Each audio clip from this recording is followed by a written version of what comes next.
Então, saudações. Na aula passada, nós não conseguimos finalizar a parte da responsabilidade civil do Estado. Então, hoje nós vamos tratar exatamente dos temas que faltavam a respeito da responsabilidade civil do Estado. Na aula passada, nós tivemos, ou rememoramos, aquela circunstância em que todo ser humano ele tem que assumir as responsabilidades dos seus atos. Então, todo ser humano ele precisa assumir as responsabilidades ou as consequências dos seus atos. Se o ato for bom, as responsabilidades vão ser positivas. Se o ato for ruim, as responsabilidades serão negativas.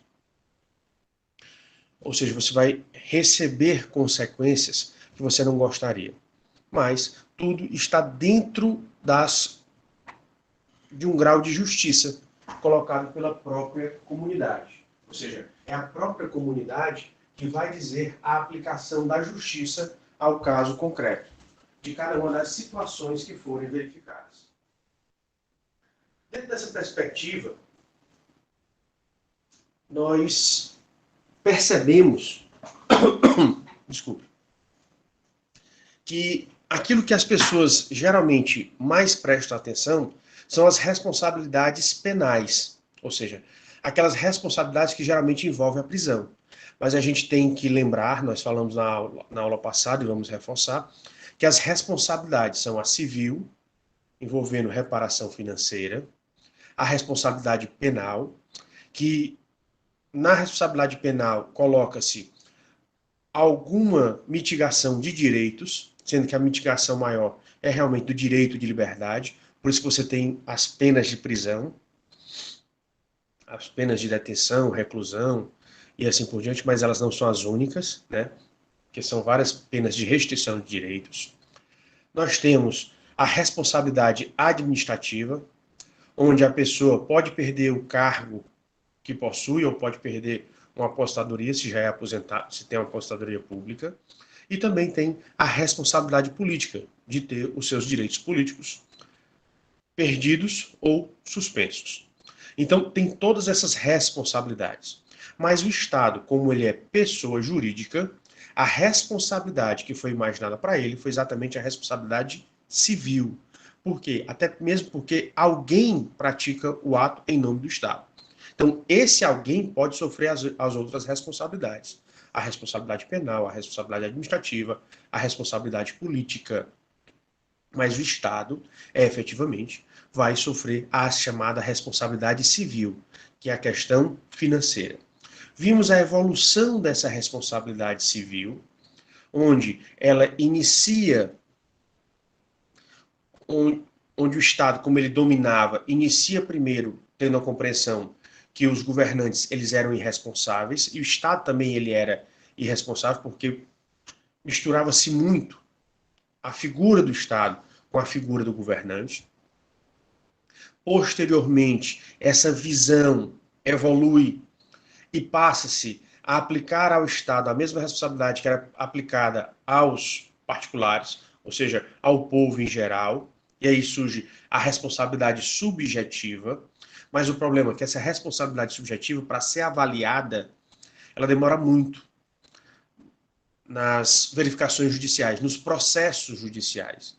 Então, exatamente por isso, precisou evoluir mais uma vez para a responsabilidade objetiva, onde a responsabilidade objetiva ela é mais simples, como nós falamos, porque basta simplesmente você mostrar o dano causado por uma conduta de alguém que estava a serviço do Estado e, posteriormente, você também demonstrar a outra circunstância que é o nexo causal, ou seja, a ligação entre o ato da pessoa que representa o Estado e o dano que foi ocasionado. Então, você teria esses dois elementos dentro da responsabilidade objetiva, que faz com que os casos agora, que os processos judiciais sejam mais simples de ser avaliados. Falamos de algumas circunstâncias a respeito desse processo, que nem sempre o ato do agente estatal é que causa o dano, às vezes a vítima pode contribuir, um terceiro pode contribuir, às vezes pode ser uma situação que não depende da administração pública, foi gerado um malefício, mas não foi oriundo da administração pública, então circunstâncias que excluem a responsabilidade do Estado, mas ficou exatamente para que nós tratássemos desses dois temas: o conteúdo da reparação e a responsabilidade do agente estatal. Por quê? Na responsabilidade civil, nós verificamos a responsabilidade do Estado perante o cidadão. Mas quer dizer que esse agente, que pode ser culpado, ou seja, que pode ser o verdadeiro causador do problema, ele vai sair ileso? Ou seja, ele não vai ter nada, nenhuma cobrança sobre ele? Então, por isso, precisa-se também levar em consideração essa determinada circunstância, ou seja, avaliar a atuação do agente. Será que o agente agiu correto? Será que o agente agiu errado? Em que termos ele agiu correto? Em que termos ele agiu errado? Então, são essas as situações que nós também precisamos que sejam avaliadas. Mas vamos retomar a aula de hoje exatamente onde nós paramos. Exatamente no conteúdo desta reparação. Então, o Estado ele tem que reparar os prejuízos. Mas que prejuízos são esses? Ah, os danos que foram gerados. Mas que danos são esses? E aqui, como vocês estão iniciando o conhecimento da seara jurídica, eu preciso colocar alguns elementos para vocês. Por que eu preciso fazer isso? Você vem de uma compreensão que seria uma compreensão simples do homem mediano, ou do ser humano mediano. Ou seja, da pessoa que não é especialista. Então, a pessoa que não é especialista, muitas vezes ela tem alguns equívocos. Por exemplo, chamar de imposto tributo, confundir tributo e imposto. Ou então confundir uma ação de roubo com ação de furto, com ação de estelionato, com ação de extorsão. Então, as pessoas, elas não têm um conhecimento técnico para avaliar as condutas. Então, por isso que existe muita confusão. E aqui é preciso que a gente identifique qual é o tipo de dano que você pode pedir reparação do Estado. E aí, a primeira ideia que nós temos são exatamente os danos materiais. Ou seja, só o prejuízo dos bens corpóreos ou que tem uma existência física vão ter que ser reparados. Para um ser humano mediano, ele entende que o dano é isso. É aquilo que se provoca aos bens materiais. A Constituição de 88, ela trouxe um outro conceito, incluindo nesses danos. Isso falou muito dos danos morais. Então, tão logo a Constituição de 88 ela foi promulgada, falou-se muito nessa situação dos danos morais. Então, a população, ou uma grande parte da população, nós não podemos dizer que são todos, mas uma grande parte da população começou a ter consciência desses danos morais. Ah, também existe o problema da moral. E o que seria o que seriam esses danos morais? Eu pergunto para vocês, o que é que vocês entendem como danos morais?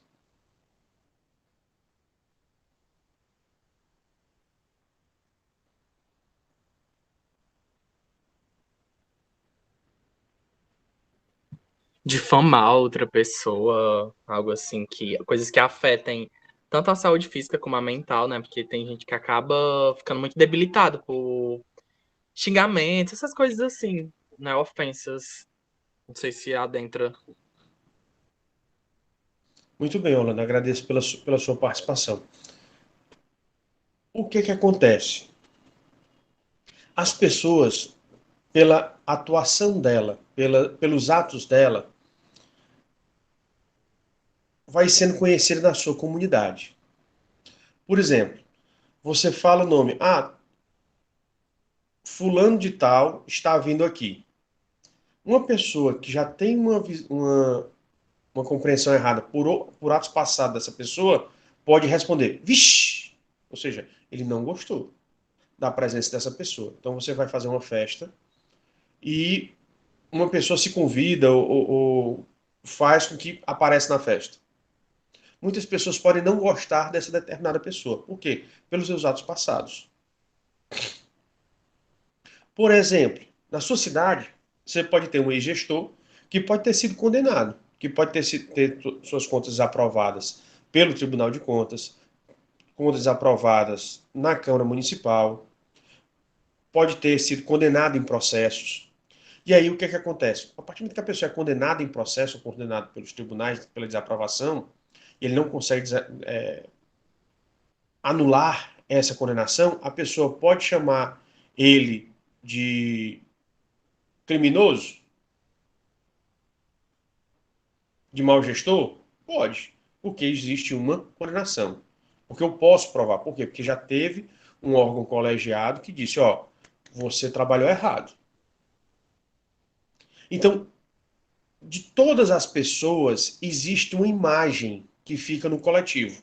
A coletividade tem uma imagem sobre todas as pessoas. Pois bem, é esta imagem que está ligada aos danos materiais. Então você tem a imagem da pessoa, a imagem não é efetivamente a figura dela, é aquilo que as pessoas pensam dela. Além dessa imagem, o bonome. Exemplo, você está fazendo uma negociação, como você não conhece a outra pessoa, você não aceita determinadas condições de negócio. Mas digamos que tem uma pessoa conhecida dentro da sociedade, que faz negócio e todo mundo confia, sempre respeitou, sempre cumpriu os seus acordos. Aí ele diz, ó, pois eu vou chamar fulano para ele ser o meu fiador, ou seja, eu vou me comprometer com ele e ele vai se comprometer perante a você. Não ocorre essas circunstâncias? Ocorre. É porque aquela pessoa que foi chamada, as pessoas confiam nela. Ou seja, as pessoas, no passado, ela já fez tantas coisas certas, as pessoas já têm confiança nessa determinada pessoa. Por isso que o outro que não está conseguindo negociar chama ela. Então, isso significa, desculpe, isso significa exatamente essa situação dos danos morais. Então, os danos morais envolvem o bom nome, envolve a imagem que essa pessoa tem na sua comunidade, envolve também a questão da sua imagem em si, da sua figura, da sua aparência. Porque o que é que acontece? Se você sofre um acidente e fica desfigurado, é todo ser humano que vai continuar se relacionando com você normalmente, ou algumas pessoas vão levitar? Temos que ser sinceros. Alguma pessoa vai evitar. Então, quando você fala danos morais, você não foca tanto na aparência física. Você foca mais no bom nome, que é algo que você não consegue, que existe, mas que não tem uma existência física que você consiga distinguir. Você se baseia no bom nome, na imagem, e em diversas circunstâncias que são incorpóreas, que está ligada à dignidade humana. Mas não quer dizer que a moral ela vai se limitar somente a isso. Ela também pode se referir à imagem física, à aparência física. Tá certo? Então, depois da Constituição de 88, hoje em dia, não digo todos os brasileiros, mas a grande parte dos brasileiros já tem condição de saber o que são danos materiais e morais. Pois bem, os danos aqui que podem ser reparados são todos esses tipos de danos. Os danos materiais e morais. E aí você acha, pronto. Então, esses são os únicos danos. Mas você tem que entender que, por exemplo, uma pessoa bate no meu carro. Eu tenho que parar o carro para consertar. Eu posso parar o carro para consertar? Posso. Porque no meu caso, eu não utilizo tanto carro. Mas para um taxista, é diferente. Porque o carro dele, além de ser um bem, também é o seu instrumento de trabalho. É uma ferramenta de trabalho. Então, quando vai ser reparado uma pessoa que não utiliza o carro para trabalhar E quando vai ter a reparação de uma pessoa que utiliza o carro para trabalhar, vocês acham que essa reparação tem que ser igual ou tem que ser diferenciada? Diferenciada. Muito bem, Damiana, agradeço a sua participação. Pela circunstância. E aí a gente vai invocar aquela equidade ou o princípio da isonomia. Tratar igualmente os iguais e desigualmente os desiguais na medida das suas desigualdades. Então, tem uma pessoa que não utiliza o carro como instrumento de trabalho. Ah, o dele é só a reparação dos danos que ocorreram, seja eles físicos, né? Danos que a pessoa pode ter ficado com hematomas, precisou de um tratamento de saúde, e também da restauração do bem. Mas de uma pessoa que utiliza o carro como ferramenta, um taxista, um motorista de aplicativo, uma pessoa, um representante comercial que tem que visitar os clientes, também precisa do carro como instrumento de trabalho. Então, essas pessoas, elas não vão receber somente pela reparação dos eventuais danos causados, mas também por aquela pessoa ter que alugar um carro para conseguir continuar desempenhando a sua profissão, o seu trabalho. Então, você tem que ver as várias situações. Se não for possível ele alugar um carro para fazer as suas atividades, então que se repare o dia dele de trabalho, os dias de trabalho em que o carro ficou parado para fazer aquele determinado conserto. Então, isso é que você vai colocar na questão dos danos emergentes, dos lucros cessantes. Por quê? Porque vão ser exatamente situações em que você percebe que tem algo mais. Por exemplo, o governo ele está transportando um líquido inflamável, esse caminhão capota uma plantação e queima, e como o líquido é muito inflamável, queima e queima toda a plantação. Além de você não vai reparar somente a terra, que pode ter ficado improdutiva, mas essa pessoa não plantava ano a ano, então ela vai ficar essa terra vai ficar improdutiva por quantos anos? 1 ano, 2 anos, 3 anos, 4 anos? Então, além de você reparar pela terra, você também vai reparar por tudo aquilo que a pessoa utilizava aquilo dali, como que ela utilizava uma atividade ali para lucrar e não lucrou. Então, tudo isso daí tá junto dessa ideia, dessa reparação do dano. Então, não é só efetivamente o que foi prejudicado, mas também aquilo que você deixou de ganhar, se você utilizava aqueles determinados instrumentos. E, por fim, a última circunstância são também os juros moratórios. Por quê? Porque o que é que acontece em relação ao Estado? O dano acontece, mas o Estado ele não paga e ele não negocia, a pessoa tem que ir para a justiça. Quando ela vai para a justiça, eu pergunto a vocês: alguém já teve experiência com justiça? Entre vocês? Levou algum Eu, problema para a justiça?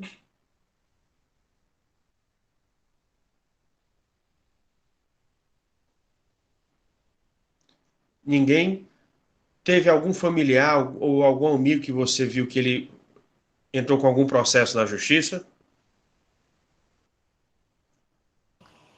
recentemente, professor, eu tive que entrar em processo na justiça por conta de um veículo que eu acabei vendendo assim com uma pessoa, sabe? Pronto. O problema que você levou para a justiça foi resolvido rapidamente ou demorou para ser resolvido? Na verdade, até hoje está tramitando. Ainda não teve resolução de nada. Isso está com mais ou menos um ano. Se enquadra, Orlando, também se enquadra. Processo de pensão alimentícia também. São a ação de Minha mãe alimentos. também tentou entrar em processo alimentício contra o pai dela, mas foi mesmo que nada. Porque até hoje nada foi resolvido. Pronto, no meu caso aconteceu isso, né, da minha mãe entrar na justiça pro meu pai dar pensão alimentícia tanto para minha irmã, que era de menor, e para mim, que sou de maior, porém eu estudo, né? E só que não demorou tanto, para falar a verdade. Foi um processo bem rápido. Pronto. Graças a Deus, Orlando. Então, Deus abençoe aí essa situação sua, mas a Valéria também está dizendo que teve um processo que até hoje não obteve resposta. Então, é um problema que nós temos. Então, você vê, mais ou menos 5, 6 tem algum processo, ou conhece algum processo, e esse processo está demorando. Aliás, dos 5, 6, um foi rápido, ou foi num tempo compreensível, e outros tá demorando muito. Então, esse é um problema que, por isso que eu digo, Orlando, graças a Deus, você e sua família foram pessoas abençoadas. Por quê? Porque a grande maioria das pessoas que procuram a justiça tem exatamente esse problema. O problema da demora. Então, e só para registrar, professor, isso está correto? Demorar muito os processos? Não, não está correto. Vocês já ouviram falar de um personagem brasileiro muito conhecido? Eu colocaria até que ele é um dos heróis da nossa nação, chamado Rui Barbosa. Orlando, eu lhe ouço já, tá bom? Eu tô vindo aqui. Pode manter a sua mão levantada, que já já eu lhe concedo a palavra. Vocês ouviram falar de Rui Barbosa? Se você depois puder, coloque na internet esse nome Rui Barbosa, você vai ver, ele foi um jurista, ele foi um advogado, que ele lutou muito pela democracia brasileira, pelo nosso Estado, para que ele se consolidasse, que as suas instituições elas se consolidassem. E Rui Barbosa, como era advogado, ele chegou e eu não me lembro agora se foi em um dos seus discursos ou foi em um dos seus livros, ele disse: justiça tardia não é justiça, ela é injustiça. Então, os processos de vocês que demoram estão errados, todos eles estão errados. Processo, claro, o processo não vai ser nem rápido demais, mas também ele não pode ser demorado demais. Ele teria um tempo correto para agir. O prazo de 1, 2 anos para um processo correr seria o suficiente. Né? Os mais simples, 1 ano, os médios, 2 anos, e aí os complexos seriam raros, aí poderia durar de mais de 2 anos. Mas o tempo médio seria de durar de 1 a 2 anos, um processo. Tá certo? Então, se o seu demorou além disso, então, na verdade, o que está acontecendo é uma injustiça. Mas o que eu quero mostrar para vocês é exatamente isso. Quando você entra com um processo, principalmente isso aqui que você vai lutar contra o Estado, que tem prerrogativa, ou seja, tem um tratamento diferenciado, o seu processo vai estender por anos e anos. E aí, quem é que se aproveita dessa situação? Do processo estar demorando? O próprio Estado. Então, por isso que a gente vai falar sobre esses juros moratórios, tá bom? Pois não, Orlando, pode falar. É em relação, porque assim, professor, no início do processo que a minha mãe colocou para ele dar a pensão alimentícia, eu e a minha irmã, a gente ainda era de menor. Esse processo inicial, ele demorou um pouco, né? Só que depois de um tempo, eu fiquei de maior e a minha irmã foi morar com ele. Então, acabou que ele não passou a dar mais nada, né? E depois de um tempo que minha mãe entrou na justiça novamente, por conta que a minha irmã voltou a morar com ela, né? E eu comecei a faculdade. Esse que não demorou tanto, né? Para que as coisas dessem certo. Mas o inicial demorou um pouco, para falar a verdade. Então você vê o problema que a gente tem, né? Que é exatamente, infelizmente, a gente se enquadra naquela situação que o Rui Barbosa falou. Justiça tardia, na verdade, não é justiça, é injustiça. Porque as pessoas têm que receber as respostas, mas dentro de um prazo razoável. Esse prazo de 1, 2 anos é um prazo razoável. Mas ficar se estendendo por vários e vários anos, como tem alguns processos que duraram décadas, aí não é razoável, né? Infelizmente. Você quer falar outra coisa, Orlando? Não, não, professor. Era só isso mesmo. Você pode só baixar a mão, por favor? Certo. Tá ok, agradeço. Então, o que eu queria, quando eu falei sobre essa questão dos processos, veja bem, não combinei com ninguém. E as pessoas estão relatando aqui problemas que tiveram na justiça de demorar muito tempo. Então, eu quis fazer essa enquete aqui com vocês, com os colegas de vocês, aquelas pessoas com as quais você tem mais contato, para vocês perceberem o problema, para que vocês percebam essa situação. E por que é que dentro desse conteúdo da reparação também existe os juros moratórios? Por quê? Porque o Estado deveria reparar quando? Na época do dano. Ou seja, o dano ocorreu hoje, deveria ter reparado no dia posterior. Mas o problema, como o Estado ele não negocia, ele não atende a pessoa e obriga a pessoa a ir à justiça, e a justiça demora, quando a pessoa for receber a reparação, essa reparação já está defasada. Vamos perceber só uma situação. Nós estamos passando por uma questão de crime, uma questão de crise financeira. E é só uma percepção bem simples para você ter. Vocês fazem supermercado ou acompanham o supermercado, alguma coisa assim? Sim. Orlando, Orlando, eu estou vendo, eu lhe acompanho já, eu lhe concedo já, tá certo? Obrigado, Damiana. Mas eu vou continuar a perguntar, tá certo? Digamos, você fazia as suas compras do mercado, R$ 400 em janeiro de 2021. Hoje em dia, com os mesmos R$ 400 em dezembro de 2021, ou seja, 11 meses depois, porque o intervalo são 11 meses, né? 11 meses depois, você consegue levar os mesmos produtos ou você está trazendo menos produtos ou mais produtos? Só será menos produtos. Fale um pouquinho mais alto, por favor, Bubacar. Eu falei que será menos produto, né? Menos produtos. Então isso quer dizer o quê? Muito bem, Valério. Muito obrigado. Mafujo, obrigado. Todos estão dizendo menos produtos.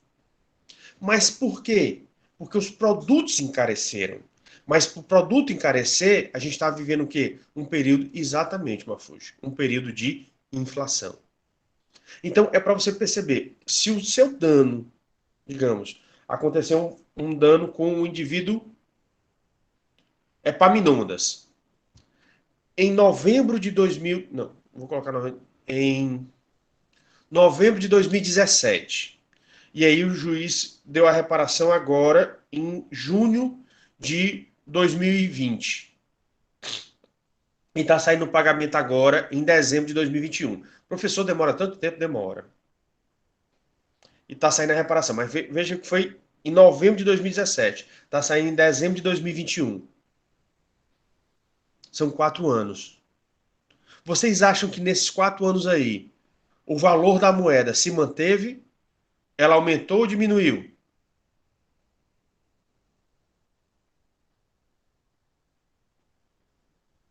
Aumentou. O valor da moeda diminuiu. Não seria a questão de como ela Ah, é é, percebida. sim. Então, tá certo no sentido de que ocorreu uma perda de poder aquisitivo, então, pela perda de poder aquisitivo, aquele valor que se tinha ideia, que a pessoa tinha que receber 1 milhão, mas 1 milhão não tá valendo 1 milhão de 2017. 1 milhão hoje em dia vale 700 mil, 750 mil. Então, bem menos do que o que ele valia em 2017. Então, isso tem que ser percebido. E o juiz, na hora da sentença, quando ele vai aplicar, ele tem que perceber essas circunstâncias. Então, por isso que você tem que falar dos juros moratórios e da correção monetária. Então, por isso que dentro dessa ideia da reparação, no momento que se vai reparar, tem que, quando fixar o valor, tem que dizer a data. Olha, a pessoa, nesta data aqui, ou o juiz pode dizer, ó, na data em que ocorreu o fato, a pessoa deveria ser reparada em tantos reais. Então, você sabe que você vai ter que fazer esses cálculos de juros moratórios, porque o Estado passou esse tempo todinho para pagar, esse da correção monetária, ou seja, essa oscilação do poder aquisitivo. Perdoe-me. Ele vai fixar se isso vai acontecer a partir da época do dano, ou se é a partir da sentença, ou a partir do pagamento, ou de alguma decisão. Então, isso daí tem que ficar fixado. Por quê? Porque ocorreu uma oscilação daquele período que foi fixado até o pagamento efetivo. Então, a pessoa, antes de receber, ela tem que ser compensada por conta exatamente dessa oscilação, dessa perda que aconteceu durante esse período. Então, por isso que dentro do conteúdo da reparação, você também tem essa questão dos juros moratórios e da correção monetária. Compreendido?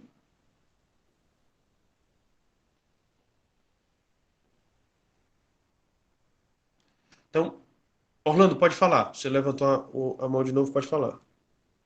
Era só outro exemplo, né, que eu lembrei de uma tia minha que ela trabalhava em determinada loja há um bom tempo e ela estava próxima de se aposentar. E essa loja acabou demitindo ela, né? E aí ela conversou com a advogada disse que não podia, e foi tudo para a justiça. E essa história já vem se caminhando há uns 5 anos. E até agora, nesse ano, que vai ser resolvido, que ela vai receber todo o dinheiro do processo e a presa. Ou seja, demorou muito tempo para que o processo corresse dentro da justiça. É o grande problema que a gente tem, infelizmente. É por isso que eu não tinha nem dúvida de que aqueles de vocês tivessem a percepção de processo, a maioria, você pode ver que a grande maioria esmagadora diz, ó, processo demora. Mas eu estou dizendo isso não é para dizer, todo processo demora. Não. Eu digo isso no sentido, todo processo demora, mas está errado, porque os processos não deviam demorar. O prazo correto de um processo deveria ser 2 anos. Tá certo? O prazo correto de um processo, que a maioria dos processos que a gente tem não são muito complexos, são simples ou médios ou medianos. Quando você vai avaliar a complexidade deles, eles deveriam tramitar por 2 anos. Tá certo? Mas, infelizmente, nem sempre trabalha dessa maneira, né? Tem N variáveis que acabam influenciando e vai jogando o processo para frente. Por isso que muitas pessoas, principalmente aquelas pessoas que são caloteiras, aquelas pessoas que não gostam de cumprir com as suas obrigações, quando você vai negociar com essa pessoa alguma coisa, o que é que ela diz? Bote na justiça. Porque ela sabe quando botar na justiça, vai lá para frente. Ou então a pessoa se esquece, o advogado comete algum erro e a pessoa perde o direito na justiça. Então, infelizmente, existem pessoas com má índole e a gente tem que saber lidar com isso, tá bom? Orlando, mais alguma coisa? Ou então você podia baixar a mão de novo, por favor? Obrigado. Eu queria perguntar a vocês, a respeito do conteúdo da reparação, vocês conseguiram entender os conceitos que eu falei para vocês? Claro que eu não vou falar de uma maneira tão aprofundada, porque é o primeiro contato que vocês estão tendo, mas o meu objetivo é exatamente dar para vocês as noções necessárias para quando vocês lerem os manuais, os livros sobre esse assunto, vocês já têm uma noção e possam, a partir dessa noção, especificar, aprofundar o conhecimento sobre essa matéria. Então, até aqui vocês conseguiram compreender? Sim, professor. Ok, agradecer o retorno. Então, vamos tratar do nosso último tema, que é exatamente a responsabilidade do agente. Eu agradeço aí o retorno de vocês, viu? Então, o que acontece? Até aqui, nós estudamos a responsabilidade do Estado. Ou seja, como o Estado responde perante os terceiros, ou seja, as pessoas que não fazem parte do Estado. E realmente é para ser feito o Estado. Por quê? Vamos imaginar o seguinte. Pessoal, se um agente público ele comete o erro e gera o prejuízo, ele age com culpa, ou seja, realmente foi ele que gerou o prejuízo, eu pergunto a vocês, geralmente os agentes públicos, eles têm condições de arcar com o prejuízo ou eles não têm condições de arcar com o prejuízo? Tem condições. Vamos aqui, só um exemplo. Um policial militar está dirigindo um carro aqui da polícia, bate no seu carro. Digamos que o seu carro é um carro bom aí de 100 mil reais. Esse policial, ele tem condições de arcar com prejuízo?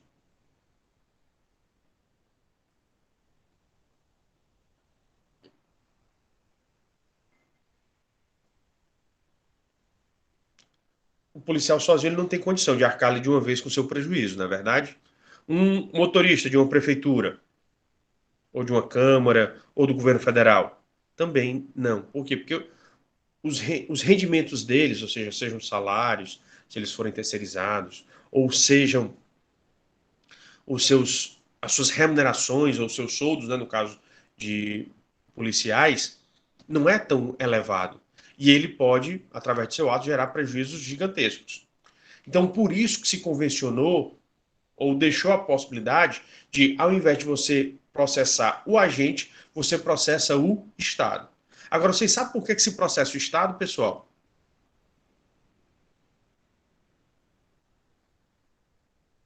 acho que, professor, a pessoa que pratica alguma determinada ação que gera esse processo está em função ao Estado, né? Mas por que se prefere o Estado do que a pessoa do servidor, do agente público? Isso também vai muito em função às condições do servidor público que ele apresenta, porque se o servidor público está prestando um serviço para o Estado, então é mais fácil no ato do exercício da sua atividade, né?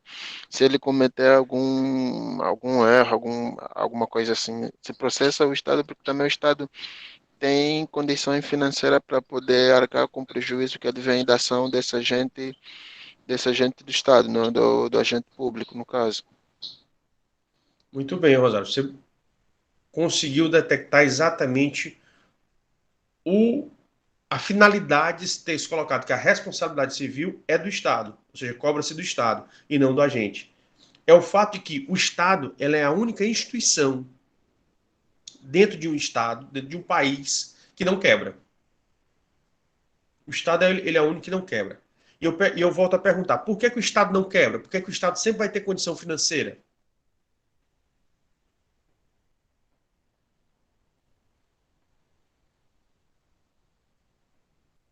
Professor, porque assim, se a gente for entrar um pouquinho no direito tributário, né, em função, porque o Estado em si, ele depende muito da própria população, né, que é também um elemento constitutivo do próprio Estado, né, que são as pessoas que arcam com os custos desse Estado, através da tributação que o Estado vai impor para os seus cidadãos. Então, por esse motivo é que o Estado não quebra, assim, no seu todo, né? Mas, embora aqui o Estado, nas suas atividades, também tem algumas instituições que ele faz gestão que quebram, né? Isso aí é evidente, mas o Estado não quebra mesmo em si porque as pessoas contribuem, o Estado tributa, né, através das políticas dos governos que fazem a gestão do Estado, eles conseguem tributar os cidadãos para o Estado não quebrar. Também o Estado não pode quebrar, porque se quebra o Estado, quebra todas as pessoas, né? Muito bem, mais uma vez você conseguiu falar de maneira correta. Qual é a diferença? Então, pense aí numa empresa. Qualquer empresa que você acha que é muito poderosa.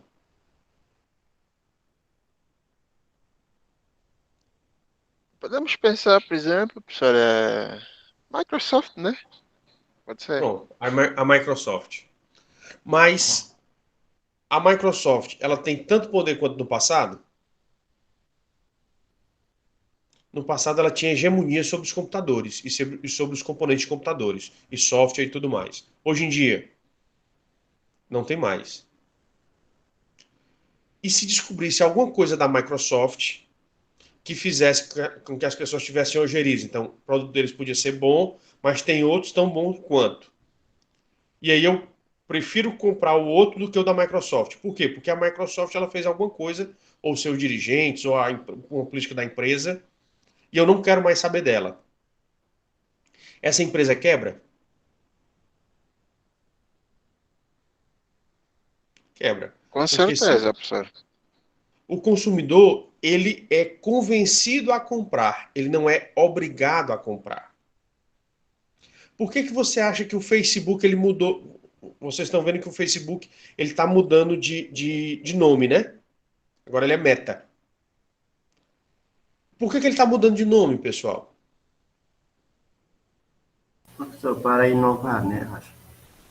Não.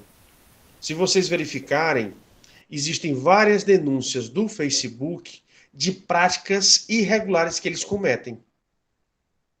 E essas denúncias foram feitas de ex-diretoras, ou seja, de altas funcionárias do grupo Facebook. Que o Facebook, por exemplo, mesmo sabendo que uma publicação era errada, que era uma publicação que fazia mal às pessoas, mas como aquilo dali dava muito views, ou seja, muitas visualizações, ele continuava mostrando às pessoas, mesmo sabendo que aquilo dali era errado. Ou seja, ele não quer saber do bem-estar das pessoas. Ele quer saber de views, de visualizações e faturar. Então, Como uma pessoa de dentro que saiu e começou a denunciar as práticas erradas do Facebook, então o que é que acontece? Facebook pode se vincular a uma ideia errada. Então as pessoas, ao invés de utilizarem o Facebook, ou o Instagram, que também é deles, ou o WhatsApp, que é deles, começassem a utilizar outros canais. E aí, ao utilizar os outros canais, ele não ia mais ter visualizações e não ia ter mais participações. E aí, ele iria ruir.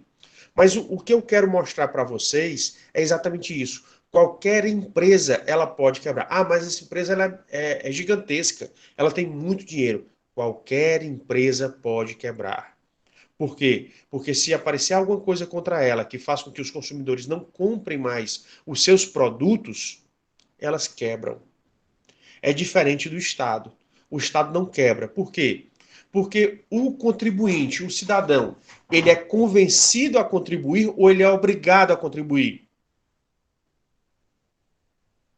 Professor, Ele nesse é caso aí, obrigado. é obrigado a contribuir, professor. Muito bem, ele é obrigado a contribuir, ou seja, não, é independente da vontade. Então, por isso que o Estado não quebra. Professor, o Ele exemplo sempre vai disso é ter dinheiro. uma das vezes o professor comentou mesmo aqui, eu acho que foi numa outra disciplina, né, que o professor, por exemplo, teu salário já é descontado bem antes de chegar na tua mão, mas não é da tua vontade que fosse descontado, mas é descontado já antes, aí aquilo não é uma vontade livre assim que a pessoa quer contribuir, mas é uma obrigação do Estado, que o Estado impõe à pessoa, né? Exatamente. E outra coisa, o Estado desconfia tanto da gente que ele já toma o nosso dinheiro e nem espera passar pela nossa mão.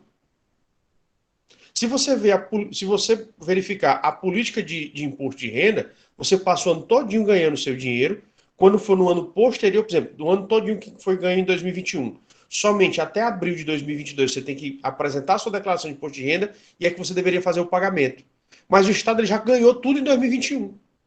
A pessoa em 2022 aqui no Brasil é o inverso. Ao invés de pagar, ele vai pagar uma possível diferença, mas daquilo que o Estado não abocanhou. Mas a maioria dos cidadãos brasileiros ele vai ter o quê? Restituição. Ou seja, ele já abocanhou, ele já comeu, ele já levou. Isso mostra o quê? O Estado não confia na gente. Toma o nosso dinheiro. Sem saber se está certo ou errado. Ele toma. E depois não quer confiar na gente. Então, ao invés de confiar na gente que a gente vai pagar no próximo ano, na data certa, dentro da nossa declaração, não. Ele já toma de antes. Então, são inversões de valores que acontecem. Eu acho que entre nós, o Estado, quem é que tem motivos mais do que justos para temer o Estado? Somos nós, cidadãos. Mas, na verdade, quem desconfia de nós e quem apronta conosco é o nosso próprio Estado. Infelizmente.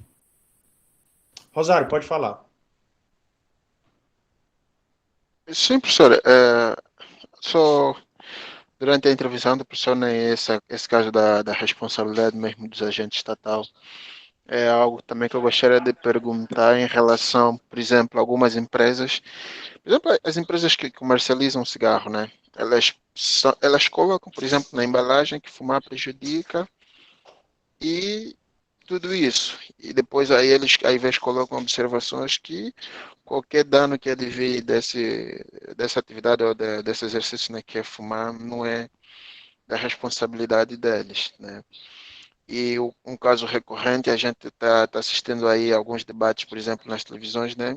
Por exemplo, em relação às vacinações, né? Por exemplo, a vacina da Pfizer também tem esse pormenor, né? Diz que não é da responsabilidade da empresa fabricante, né? E tudo aí, quem tiver algum, sei lá, algum Alguma desconforto, reação alguma coisa adversa? assim, isso fica a responsabilidade. E aí, pessoal, quando acontece esse caso, como é que fica mais ou menos? Quem se responsabiliza é a pessoa, ao invés, porque a gente tem pessoas que consomem ou que fumam e ao invés não leem, né? Ao invés não leem a advertência que tem lá, que fumar, porque ao invés ele pode fumar um ou dois cigarros, é normal, mas a pessoa que fuma um maço ao invés por dia, né? E muitas dessas empresas, até pouco tempo eu verifiquei usar alguns arquivos sobre acessar, por exemplo, alguns dados sigilosos dessas empresas. E aí tem lei, por exemplo, nos Estados Unidos, que diz que alguns dados sigilosos da Pfizer não podem ser acessados até 2076, né? alguém se solicitar alguma informação da Pfizer referente a qualquer processo, não pode ser dada até 2076. Né? E aquilo veta até a decisão do presidente de, por exemplo, dizer que não. Eu como presidente quero ver esse dado. Não, até o presidente é vetado, por exemplo, a ver esses dados. Né? Então, por exemplo, as ações, né, as consequências que advêm desses atos, quem se responsabiliza? De uma vez, né, que isso também permite que a empresa, por exemplo, fuja a responsabilidade, né? Quando ela já coloca na própria embalagem, né? Que fumar é proibido, prejudica tudo mais, né? Mas as pessoas nem sempre estão aí. Então, eu gostaria de saber quem arca a responsabilidade, que, por exemplo, advém disso. Pronto. Rosário, sua dúvida é importante, vamos fazer só o seguinte, ele não é o foco agora dessa parte da aula, tá certo? Eu posso responder para você quando eu finalizar essa explicação aqui, ok? Eu vou lhe responder isso daí, não vou lhe responder completo, porque tem posições diferentes na justiça, mas aí eu vou deixar para... Porque o foco agora, eu estou gravando, é a responsabilidade do agente estatal. A gente está falando da responsabilidade dessas empresas em relação a essas atividades e o que é que o Estado pode cobrar das empresas. Então, é outra situação, tá bom? Certo, professor, certo sim. Ok, mas aí a gente retorna, quando eu finalizar, eu retorno esse assunto, tá bom? Então, vamos lá. A responsabilidade do agente estatal. Tudo aquilo que a gente acabou de falar agora foi exatamente para vocês perceberem que, para qualquer pessoa que foi lesada, o que é mais importante? Ela receber o dinheiro, ela receber a sua reparação. Então, para a pessoa, ela vai ter mais condições de conseguir a reparação do Estado, que é sempre solvente, ou do servidor. E se o servidor não ganhar bem? E se o servidor não tiver patrimônio suficiente para pagar o dano? Então, tem exatamente essa circunstância, tem exatamente essa diferença. Então, por conta dessa diferenciação que existe, eu vou chegar lá, viu, Damena? Então, por conta dessa diferenciação que existe, então, por isso que mais vantajoso é exigir a reparação do Estado. Então, o Estado repara. Isso na perspectiva do cidadão, da pessoa que foi afetada. E o que acontece? Como é fato, a pessoa sofreu um prejuízo, e sofreu um prejuízo por alguém que estava trabalhando para o Estado, então o importante para essa pessoa de fora da administração pública, ela precisa ser reparada. Uma vez que o principal objetivo foi satisfeito, ou seja, a pessoa que foi prejudicada, ela foi reparada, o problema está resolvido? Não, efetivamente não. Por quê? Porque você queira ou não, o Estado tomou um prejuízo. Então, o Estado que tomou um prejuízo, ele pode avaliar se realmente ele deveria ter arcado com esse prejuízo ou quem deveria ter arcado era o funcionário. O que é que vocês acham? Qual seria a medida de justiça aí para esse caso concreto?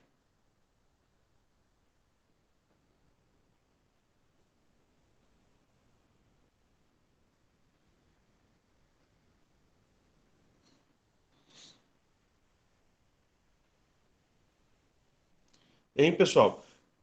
A justiça em relação à pessoa que foi prejudicada já foi feita.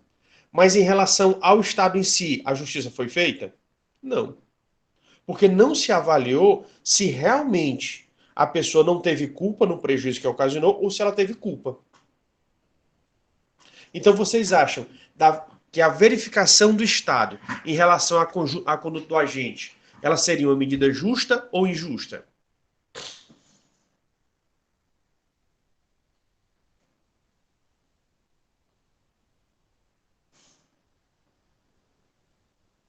Pessoal?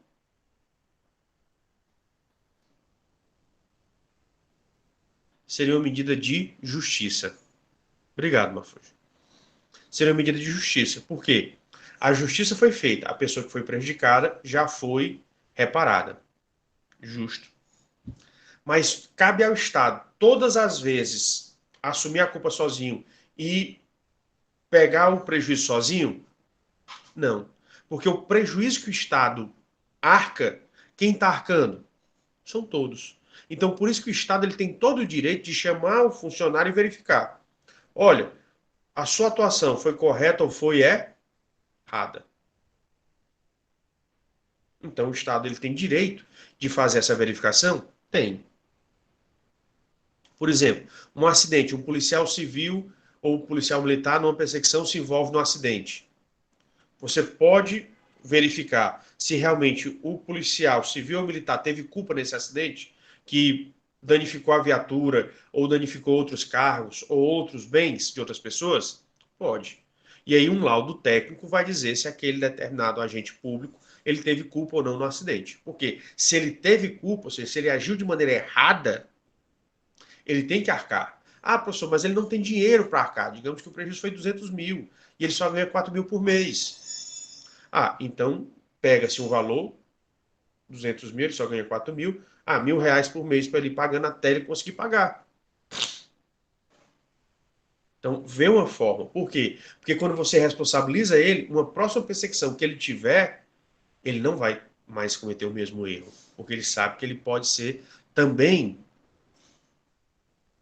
chamado à responsabilidade. Então, por isso que o Estado ele tem direito de verificar as condutas dos seus agentes que tiveram prejuízos, principalmente depois que ele paga. Mas o Estado ele só vai fazer a verificação não no momento do prejuízo. Ele só vai fazer a verificação depois. Ele só vai fazer a verificação posteriormente.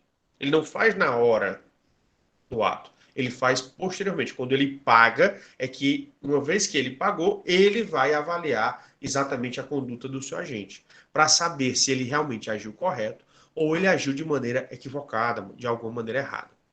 Se ele agiu de uma forma que ele não agiu com culpa, ou seja, ele nem teve a intenção, o dolo, e também ele não agiu de formas a providenciar ou a propiciar o prejuízo, professor, que coisas são essas? O próprio direito ele fala quais são as condutas culposas quando você age com negligência, imprudência ou imperícia. Então, se agiu que a pessoa não teve a intenção e nem agiu e nem comprovou que ele foi imprudente, ele foi imperito ou ele foi imprudente, então o Estado tem realmente que arcar com prejuízo porque o funcionário não teve culpa. Mas se for configurado alguma situação de culpa, aí nesse caso não. O funcionário ele vai ter que arcar com esse determinado prejuízo. Claro que o funcionário ele não vai arcar como o Estado arca, né? Em que sentido, professor? Você pode me perguntar. No sentido de que o funcionário, muitas vezes, ele pode não ganhar dinheiro suficiente para pagar todo o prejuízo de uma vez só. Ele pode não ter dinheiro, ele pode não ter bens, então ele pode não ter condições de arcar com todo o prejuízo de uma vez só. Então o Estado ele pode parcelar aquele determinado valor do prejuízo para ele, e nem fazer correções ou fazer atualizações do montante. Ele simplesmente parcela, vê o prejuízo e parcela ali o que é possível. Ou seja, ele exige aquilo do funcionário que é possível reparar. Ele não pode exigir nem mais nem menos. Ele exige aquilo que é possível, dentro das limitações. Então, por isso que pode ser feita essa verificação? Pode. Mas o Estado ele só vai exigir do agente quando ficar comprovada a sua culpa. E a culpa tem essas duas vertentes. Ou o dolo, ou seja, o agente já tinha intenção realmente de gerar o prejuízo. Por exemplo, o agente ele tem um desafeto, ou seja, tem uma pessoa que ele tem raiva, e ele, um dia dirigindo, vê que a pessoa está atravessando a rua. E aí ele acelera para atropelar a pessoa e tentar matar. Ali foi um dolo. Se a pessoa ficar com alguma lesão, ficar com algum problema de saúde ou até vir a falecer, o Estado vai reparar a família, mas depois o Estado ele vai verificar se teve alguma culpa. Se ele verificar o dolo, o agente vai arcar com o prejuízo com tudo aquilo que o Estado pagou. Ou se ele agir naquelas 3 condições que revelam a culpa propriamente dita, né? A negligência, a imprudência ou a imperícia. Esse direito do Estado, ele avaliar a conduta do agente e se verificar a culpa do agente, no sentido amplo, ele pode exigir a reparação do agente, ele é chamado de direito de regresso, certo? Então, esse direito do Estado avaliar a conduta do seu agente e fazer a verificação, ele é chamado de direito de regresso. E aí o que é que acontece? Nesse direito de regresso, o Estado ele pode fazer essas verificações? Pode. E aí ele vai chamar o agente para tentar fazer uma negociação administrativa. Se ele realmente configurar a culpa, ele tem o direito de regresso, então ele pode chamar o agente para negociar administrativamente.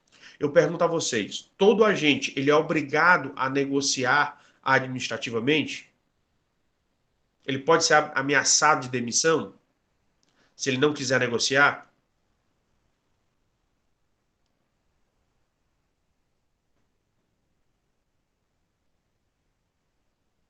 Hein, pessoal?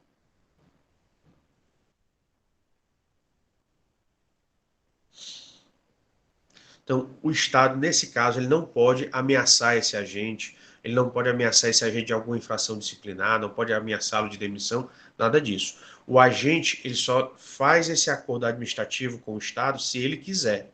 Se ele não quiser, ele não faz. Ah, professor, então o Estado ele vai ficar com prejuízo ou vai ficar no prejuízo? Não. Por quê? Porque uma vez que o Estado ele comprovou que ocorreu culpa do agente, ele pode ir à justiça e mostrar à justiça que o agente agiu com culpa. Então é ele que tem que arcar com o prejuízo.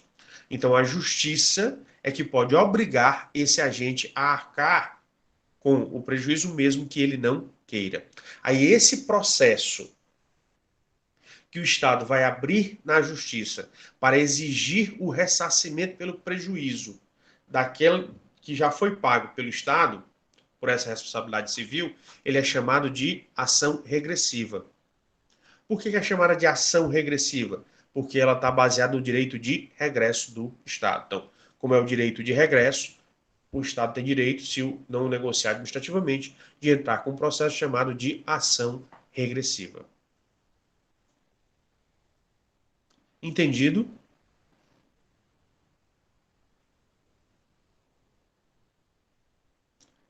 Essa responsabilidade do agente estatal e esse direito de regresso do Estado. Alguma dúvida sobre a responsabilidade civil?